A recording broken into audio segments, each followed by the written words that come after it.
ETF index mutual funds నేర్చుకుని stock మార్కెట్లో రాణించాలనుకుంటున్నారా? వెంటనే ఈ నెంబర్కి కాల్ చేయండి.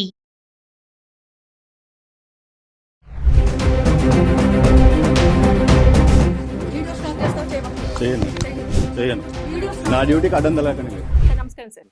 సార్ ఈరోజు బాగా ట్రెండింగ్ లో ఉన్న న్యూస్ ఏంటంటే సింగర్ మంగ్లీ డ్రగ్స్ కేసు ఏంటంటే తన బర్త్డే పార్టీలో డ్రగ్స్ కలకలం ఎక్కువగా మనం వినిపిస్తుంది. అక్కడ సెలబ్రిటీస్ కూడా యూజ్ చేశారు. కొంతమంది ఎవరైతే తీసుకున్నారో వాళ్ళని కూడా మేము ఐడెంటిఫై చేశామని పోలీసులు కూడా చెప్పడం జరుగుతుంది. సో అలా వాళ్ళ పైన కేసులు నమోదవ్వడము, అలాగే మంగ్లీ పైన ఈవెంట్ ఆర్గనైజర్స్ మీద, అక్కడ ఉన్న రిసార్ట్ వాళ్ళ పైన ఇవన్నీ కేసులు ఫైల్ అయ్యాయి. వాళ్ళకి ఎలాంటి శిక్షలు పడే అవకాశం ఉంది? ఏ సెక్షన్స్ కూడా అట్రాక్ట్ అయ్యే అవకాశం ఉందంటారు సార్? జనరల్లీ వాళ్ళ రోజు మనం చూసుకుంటే సంగీత గారు, అన్ని చోట్ల పార్టీస్ అనేది కామన్. ముఖ్యంగా హైదరాబాద్ లాంటి మహానగరంలో ఈ పార్టీ కల్చర్ అనేది మోస్ట్ కామన్. బట్ ఇక్కడ కానీ చాలా మందికి కొద్దిగా తెలిసి కూడా తప్పులు చేస్తూ ఉంటారు, కొందరు తెలియక తప్పులు చేస్తూ ఉంటారు. ఇవాళ రోజు ఈ విషయంలో వాళ్ళు తెలిసి చేసిన తెలియక చేసిన తప్పే. నాకు చట్టం తెలీదు, నేను ఇది నన్ను ఎవరు గైడ్ చేయలేదంటే మాత్రం చాలా పెద్ద తప్పదే. ఎందుకంటే ignorance of law is not an excuse. First and foremost నేను చెప్దాం అనుకుంటున్నా, ఒక citizen being a citizen of this country you should know the law of the land. So తెలంగాణలో కానీ ఆంధ్రాలో కానీ మీరు ఉంటున్నప్పుడు ఆ లా ఆఫ్ ది ల్యాండ్ ఏంటి, ఇక్కడ ఏంటంటి చట్టాలు ఉంటాయి అనేది మీకు బేసిక్ సెన్స్ మీకు తెలిసి ఉండాలి. మీరు దొంగతనాలు చేసి మర్డర్ చేసి అయ్యో ఇది తప్పులు ఇవి నాకు తెలియదు అంటే అలా ఊరుకుంది, చట్టం వల్ల ఊరుకోదు. అంటే యాక్చువల్ గా ఇప్పుడు పార్టీకి చాలా మంది వస్తూ ఉంటారు. మనం పిలిచినప్పుడు ఒక దాదాపుగా అందులో 50 మెంబర్స్ దాకా పార్టిసిపేట్ చేశారంట. చేసినప్పుడు ఆవిడకు ఖచ్చితంగా ఆవిడ రోల్ కూడా ఉన్నట్టే కన్సిడర్ చేస్తారా సార్ పోలీసులు కంపల్సరీ? ఎగ్జాక్ట్లీ, ఇప్పుడు నేను అదే పాయింట్కి వస్తున్నాను.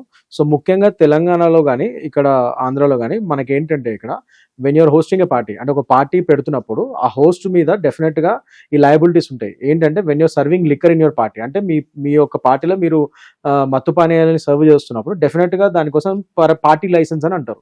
అంటే టెంపరీ లైసెన్స్, మన వాడుక భాషలో దాన్ని పార్టీ లైసెన్స్ అంటాం. సో ఆ లైసెన్స్ మీరు తెలంగాణ ఎక్సైజ్ యాక్ట్ కింద అది అప్లై చేసుకోవాల్సి ఉంటుంది. అంటే పలానా పార్టీ నేను పలానా టైం నుంచి ఈ టైం వరకు ఇట్లా పలానా చోట చేస్తున్నానండి, దానిలో కొద్దిగా నేను లిక్కర్ కూడా సర్వ్ చేస్తున్నాను గెస్ట్లకి, సో దీనికి నాకు పార్టీ లైసెన్స్ కావాలని చెప్పి మీరు తెలంగాణ ఎక్సైజ్ యాక్ట్ కింద మీ లోకల్ పోలీస్ స్టేషన్ లో అది అప్లై చేసుకోవాలి. ఫస్ట్ థింగ్ అదొకటి. Second thing, when you're going for DJ music, ఒక డీజే పెట్టినా లేదా డీజే మ్యూజిక్ పెట్టినా జనరల్ పబ్లిక్ ఎవరికైనా కానీ రాత్రి 10 వరకే పర్మిషన్ ఉంటుంది, 10 PM వరకే. అది దాటితే definitely you have to take police offices, local police station permission. అది ఖచ్చితంగా లోకల్ డీసీపీ ఆఫీస్లో కానీ లోకల్ పోలీస్ స్టేషన్లో కానీ you have to go and seek A permission. ఏంటి 10 తర్వాత కూడా నేను డీజే మ్యూజిక్ పలానా టైం వరకు పెట్టుకుందాం అనుకుంటున్నాను, డీజే పెడదాం అనుకుంటున్నాను అని పర్మిషన్ తీసుకోవాలి. సో అది 10 దాటితే మాత్రం ఖచ్చితంగా. సో మీరు చూసుకుంటే ఇవాళ సంగీత గారు, ఇది గణేష్ నిమజ్జనం అప్పుడు కానీ గణేష్ ఫెస్టివల్స్ అప్పుడు కానీ ఎప్పుడైతే డీజే మ్యూజిక్స్ మనం పెడతామో డెఫినెట్ గా ఆఫ్టర్ 10 వాళ్ళందరూ పర్మిషన్ తీసుకునే చేస్తారు. ఇది common sense, basic sense. So ఇవాళ రోజు సగటు వ్యక్తి ఇది నాకు నాలెడ్జ్ లేదు, దీని గురించి నాకు తెలియదు అంటే మాత్రం చాలా హాస్యాస్పదంగాను, ఇంకో పక్కన బాధాకరంగాను ఉంది. 2 విధాలుగా ఉంది అది. ఎందుకంటే లా తెలియకపోవడం అనేది ఇట్స్ నాట్ ఎన్ ఎక్స్క్యూజ్. నేను దొంగతనం చేసిన తర్వాత అయ్యో దొంగతనం చేయడం నేరమా నాకు తెలియదే అంటే అలా కాదు కదా. అంటే అక్కడ మా ఫ్యామిలీ మెంబర్స్ ఉన్నారు, ఫ్యామిలీ మెంబర్స్ ఉన్నప్పుడు మేము ఇలా చేయలేం కదా అని చెప్పేసి ఏదో స్కిప్ చేసే ప్రయత్నం చేస్తుందంటారా? అలాంటివి ఏం చెప్పినా సెంటిమెంట్లు వర్కౌట్ కావండి. ఎందుకంటే లా at the end of the day నువ్వు తప్పు చేసావా లేదా, దానికి ఎవిడెన్స్ ఏంటి అనేది చూస్తుంది. మీ ఫ్యామిలీ మెంబర్స్ ముందు చేశారా, వాళ్ళు వెనకాల చేశారా అనేది అనవసరం. ఇంకా మీ ఫ్యామిలీ మెంబర్స్ ముందు చేసినప్పుడు ఇంకా తప్పదు, మీ ఫ్యామిలీ మెంబర్స్ కూడా తప్పవుతుంది అక్కడ.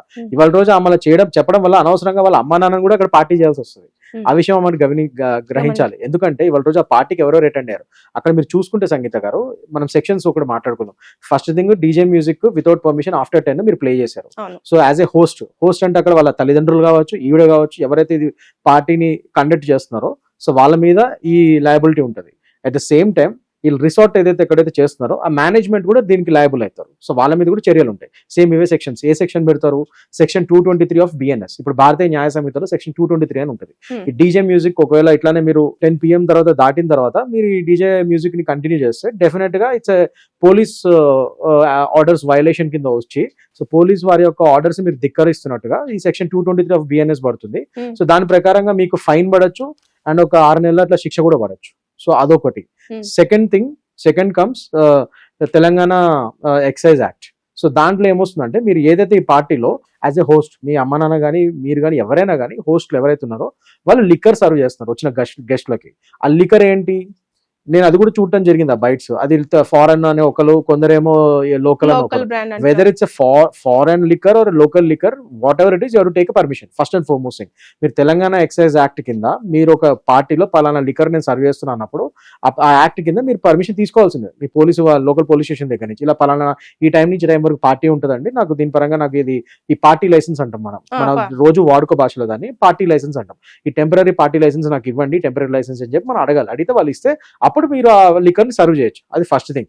ఒకవేళ అలిగేషన్స్ ప్రకారం నిజంగా అందులో ఫారెన్ లిక్కర్ బాటిల్స్ దొరికితే ఆ ఫారెన్ లిక్కర్ బాటిల్స్ కి వీళ్ళు ఎక్సైజ్ డ్యూటీ కట్టారా, అవి ఏ విధంగా ఇంపోర్ట్ అయినాయి, ఈ దేశంలోకి ఎలా వచ్చాయి, వాటి యొక్క బిల్స్ కూడా మీరు చూపించాల్సి వస్తుంది.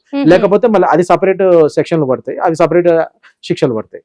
లేదు అక్కడ ఫారెన్ లిక్కర్ లేదు, ఓన్లీ లోకల్ లిక్కర్ బాటిల్స్ దొరికాయి, మంచిది. కానీ వాటి పర్మిషన్ ఏది లేదు కదా. సో దాని ప్రకారంగా కూడా నేను చెప్పినట్టు ఇందాక తెలంగాణ ఎక్సైజ్ యాక్ట్ కింద ఈ సెక్షన్ 34B అంటారు. సో అది పడుతుంది, అది వర్తిస్తుంది. సెక్షన్ 34B కూడా అంతే, కొద్దిగా ఫైన్ కానీ లేదా 6 నెలల జైలు శిక్ష కానీ పడే ఛాన్సెస్ ఉంటాయి. సో ఈ రెండు కాకుండా ఇప్పుడు ఇంకో ఎలిగేషన్ ఏంటంటే అక్కడ మత్తు పదార్థాలు అంటే మ్యారియోనా అంటే గంజాయి ఇలాంటివి కూడా దొరికాయి. కొద్దిగా వాళ్ళ గెస్ట్ లోనే ఒక అతని దగ్గర అతన్ని డ్రగ్ టెస్ట్ చేస్తే అతను పాజిటివ్ వచ్చింది, ప్లస్ అతని చేతిలో మారియానా దొరికింది. మారియానా అంటే మన వాడుక భాషలో గంజాయి అంటాం. సో అది కూడా దొరికింది కొద్దిగా చిన్న క్వాంటిటీలో అని చెప్తున్నారు. సో ఎన్డీపీఎస్ యాక్ట్ కూడా ఇక్కడ ఇప్పుడు అట్రాక్ట్ అవుతుంది. ఎన్డీపీఎస్ యాక్ట్ ఏంటి, సెక్షన్ 20 ఇదేం చెప్తుంది, వెన్ యూఆర్ కన్జ్యూమర్ అంటే మీరు ఒక మారియానాని గంజాయిని కానీ ఏదైనా డ్రగ్ కానీ మీరు కన్జ్యూమ్ చేస్తే సెక్షన్ 20 కింద అది శిక్షార్హతం అవుతారు మీరు. సో దాని ప్రకారంగా మీకు ఇట్లానే 1 year నుంచి 10,000 వరకు ఫైన్లు పడతాయి, లేదా 1 year జైలు శిక్ష పడే ఛాన్సెస్ ఉంటాయి. కానీ అదే ఇందులో మీరు కన్జ్యూమర్ కాకుండా విక్రయదారుడు అంటే మీరు అమ్ముతున్నారు అనుకోండి, ఆ డ్రగ్స్ అమ్మినట్టు కానీ లేకపోతే సప్లై చేస్తున్నట్టు కానీ లేకపోతే స్మగ్లింగ్ చేస్తున్నట్టు కానీ వస్తే మాత్రం అది ఇంకా పెద్ద సెక్షన్లు పడితే అదే ఎన్డీపీఎస్ లో. అందులో మరి సివియారిటీ బట్టి క్వాంటిటీ, మీ దగ్గర 5 grams దొరికితే ఒక శిక్ష, 1 kilo దొరికితే ఒక శిక్ష, 10 kilos దొరికితే ఒక శిక్ష. ఆ ప్రకారంగా క్వాంటిటీని బట్టి కూడా మీ శిక్షలు పెరుగుతాయి, సెక్షన్స్ కూడా మారుతాయి. అది మీరు విక్రయిస్తే అంటే మీరు కొనడం కానీ అమ్మడం కానీ ఇలాంటివి చేస్తుంటే, జనాలకు అమ్మడం ఇలాంటివి చేస్తే మాత్రం, స్మగ్లింగ్ చేసినా అమ్ముతున్నట్టుగా ఇలాంటివి చేస్తే మాత్రం, సప్లై చేస్తున్నట్టు తెలిస్తే మాత్రం ఖచ్చితంగా ఈ పెద్ద సెక్షన్లు పడి 10 నుంచి 20,000 పడతాయి, ఇంకా పెద్ద శిక్షలు పడతాయి. అండ్ ఫైన్లు కూడా 1,00,000, 2,00,000, 3,00,000 వరకు కూడా వెళ్తాయి అనమాట.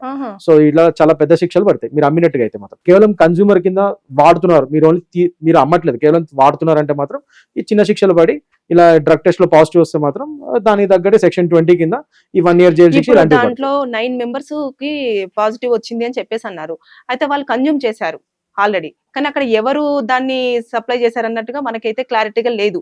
సో ఇందులో ఖచ్చితంగా కార్నర్ మంగ్లీ అవుతుందంటారా? ఛాన్సెస్ ఉన్నాయండి, ఎందుకంటే ఇప్పుడు దాని మీద ఇప్పుడు పోలీసు వారు ఇన్వెస్టిగేషన్ చేయాలి. అసలు ఆ 10 మంది ఒకవేళ ఎవరైతే మీరు అంటున్నారు ఎలిగేషన్స్ ప్రకారం వాళ్ళు తీసుకున్నారు డ్రగ్ టెస్ట్ లో పాజిటివ్ వచ్చిందని, మరి అలాంటప్పుడు వాళ్ళకి అది సప్లై చేసింది ఎవరు, వీళ్ళ పార్టీలోనే సప్లై చేయబడిందా, లేకపోతే వాళ్ళు ఆల్రెడీ బయట ఎక్కడైనా వాళ్ళు తీసుకొని ఇటు వచ్చారా, ఈ పార్టీకి అటెండ్ అయ్యారా, ఇవన్నీ కూడా ఇన్వెస్టిగేషన్ చేయాలి. ఒకవేళ వాళ్ళు బయట తీసుకుంటే బయట కూడా వాళ్ళకి ఎవరు సప్లై చేశారో ఆ నెక్సెస్ ని కూడా పట్టుకోవాలి, పోలీసు వాళ్ళకి ఆ బాధ్యత ఉంటుంది. లేదు ఈ పార్టీలోనే ఒకవేళ వాళ్ళకి ఆ గంజాయి సప్లై అయింది అనుకోండి, ఖచ్చితంగా పార్టీలో ఎట్లా సప్లై అయింది అలాంటప్పుడు ఆ సెక్షన్స్ కూడా ఆమె మీద పడే ఛాన్సెస్ కూడా ఉంటాయి. అలా ఆమె హోస్ట్ చేసిన పార్టీలోనే ఈ గంజాయి సప్లై అయితే మాత్రం ఖచ్చితంగా యాజ్ ఎ సప్లయర్ ఆమె మీద కూడా ఈ సెక్షన్లు మారి పడే ఛాన్సెస్ కూడా ఉంటాయి. వాళ్ళ మీదే కాదు, ఆ హోటల్ మేనేజ్మెంట్, రిసార్ట్ మేనేజ్మెంట్ వాళ్ళ మీద కూడా పడే ఛాన్సెస్ ఉంటాయి. ఓకే ఓకే, అంటే డైరెక్ట్ చేయకపోయినా కూడా ఇండైరెక్ట్ గా ఖచ్చితంగా వాళ్ళు కూడా ఇందులో, అంటే డైరెక్ట్ గా ఇండైరెక్ట్ గా అంటే మీ యొక్క పార్టీలో మీరు ఎలా చేశారు, అది సప్లై చేసినట్టే కదా మీరు ఒక విధంగా. మీ పార్టీలో అది అవుతుంది. ఇప్పుడు నేను ఒక పార్టీని హోస్ట్ చేస్తున్నప్పుడు ఆ పార్టీలో ఎవరిచ్చినా ఏమి ఇచ్చినా ఆ పార్టీలో హోస్ట్ చేసి నేనే కాబట్టి నా మీద లయబిలిటీ ఉంటుంది డైరెక్ట్ గా.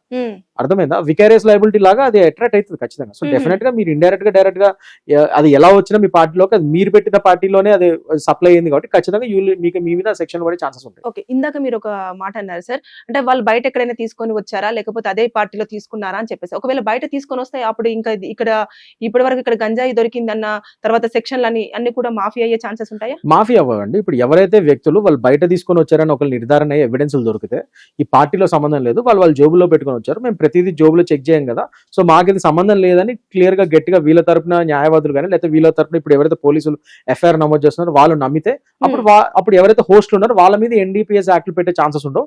కేవలం ఎవరైతే విక్రయించారో, ఇది కన్జ్యూమ్ చేశారో, ఈ గంజాయితో తాగుతూ పాజిటివ్ టెస్ట్ వచ్చిందో డ్రగ్స్ లో, వాళ్ళ మీద మాత్రమే ఎన్డీపీఎస్ యాక్ట్ పడే ఛాన్సెస్ ఉంటాయి. బయట నుంచి ఒకవేళ తాగొస్తే. అదే వీళ్ళ పార్టీలోనే దొరికింది అండ్ ప్లస్ వీళ్ళ పార్టీలోనే సప్లై అయిందని ఇన్వెస్టిగేషన్ తెలితే మాత్రం అప్పుడు మిగతా హోస్ట్ల మీద కూడా ఎన్డీపీఎస్ యాక్ట్ పడే ఛాన్సెస్ ఉంటాయి. అయితే ఫైనల్ గా నేను ఒకటి అడుగుతాను సార్, ఈ గంజాయి అనేది మనము వింటూనే ఉంటాము, ఒక్కసారి హైప్ చేస్తారు పోలీసులు కానివ్వండి, మీడియా కానివ్వండి, తర్వాత నెక్స్ట్ మీలాంటి అడ్వకేట్స్ కానివ్వండి, ప్రతి ఒక్కరు. తర్వాత నెక్స్ట్ కొన్ని డేస్ వెళ్ళగానే ఇది మొత్తం కూల్ అయిపోతుంది, ఎందుకని అంటారు? అంటే అదే అండి వాళ్ళతో చాలా బాధాకరమైన విషయం. ఎందుకంటే ప్రతిసారి ముఖ్యంగా మన తెలంగాణ ఈ సే నో టు డ్రగ్స్ అనే క్యాంపెయిన్స్ ఎంత చేస్తున్నా కూడా తెలంగాణలో ఈ పార్టీ కల్చర్ గత 10 ఏళ్ళుగా మీరు చూస్తే చాలా ఎక్కువైపోయింది. గత ప్రభుత్వమే కానీ ఈ ప్రభుత్వమే కానీ ఏదైనా కానీ ఎక్కడో కొద్దిగా వైఫల్యం అయితే చెందారు. మన డ్రగ్స్ కల్చర్ ఇక్కడ ముఖ్యంగా సెలబ్రిటీస్ వల్ల కూడా కొద్దిగా ఎక్కువగా ఎక్స్పోజర్ అయ్యి ఈ రేవ్ పార్టీస్ అనే విషయాలు తెలుసుకున్నారు ఇప్పుడు జనాలు. అసలు రేవ్ పార్టీస్ అంటే ఇదివరకు 10 ఏళ్ళ క్రితం ఎవరికి తెలియదు.